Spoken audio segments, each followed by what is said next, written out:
2028 లోపల పీఓకే అనేది ఇండియాలోకి వచ్చే అవకాశాలు చాలా ఎక్కువగా ఉన్నాయి. జై శ్రీరామ్.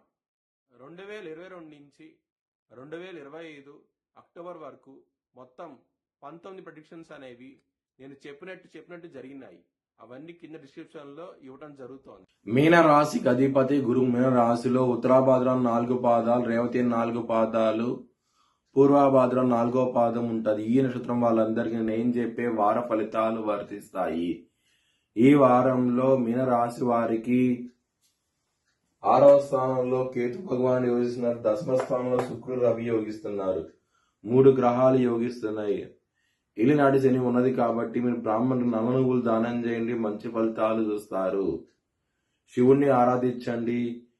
మిగతా గ్రహాలు వ్యతిరేక ఫలితాలు ఉన్నాయి కాబట్టి 6 గ్రహాలు వ్యతిరేక ఫలితాలు ఉన్నాయి కాబట్టి శివుణ్ణి ఆరాధిస్తే కనుక మంచి ఫలితాలు చూస్తారు. ఈ వారంలో మంగళవారం రోజున, శనివారం రోజు ముఖ్యమైన పనులు స్టార్ట్ చేస్తే ఖచ్చితంగా విజయం సాధిస్తారు. గురువారం రోజున మాత్రం ముఖ్యమైన పనులు స్టార్ట్ చేసిన వ్యతిరేకత ఫలితాలు వస్తాయి. ధన నష్టం వచ్చే అవకాశం ఎక్కువగా ఉన్నది. మీన రాశి వారికి కుటుంబాధిపతి అయిన కుజుడు దశమ స్థానంలో ఉండి శని దృష్టి కుజుడి మీద ఉన్నది కాబట్టి కుటుంబ పరంగా ఇబ్బందులు ఉంటాయి. ఈ వారంలో ధనం అనేది సకాలంలో చేతికి అందే అవకాశాలు చాలా తక్కువగా ఉంది. మీనరాశి వారికి ఇబ్బందులు అనేవి ఎక్కువగా ఉన్నాయి. ధనపరంగా మాత్రం ఈ వారం అనేది, హెల్త్ పరంగా మాత్రం కొంచెం ఇబ్బందులు ఉంటాయి.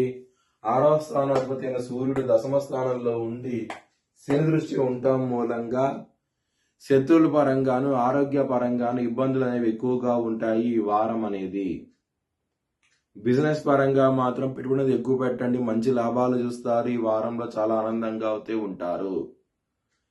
మ్యారేజ్ పరంగా మాత్రం బ్యాడ్ టైం నడుస్తుంది. శని యొక్క సప్తమ దృష్టి సప్తమ స్థానం మీద పట్టడం మూలంగా మరియు ఏలినాటి శని ఉండటం మూలంగా ఇబ్బందులు అనేవి ఎక్కువగా ఉంటాయి. మ్యారేజ్ పరంగా మాత్రం, వృత్తి పరంగా మాత్రం బ్యాడ్ టైం నడుస్తోంది. మీకు కొంచెం ఇబ్బంది పడే అవకాశం ఉంది. గ్రోత్ పరంగా చాలా జాగ్రత్తగా ఉండండి. మీ భవిష్యత్ వివరాల కోసమై హెచ్ఎల్ఎన్ జ్యోతిష్యాలయాన్ని సంప్రదించండి. Please like, share and subscribe my channel. ఏలినాటి శని ఉన్నది మీన రాశి వారికి. మీరు శనికి తైలాభిషేకం లాంటివి చేయిస్తే కనుక ఏలినాటి శని నుంచి బాధల నుంచి విముక్తి పొందే అవకాశాలు ఎక్కువగా ఉంటాయి.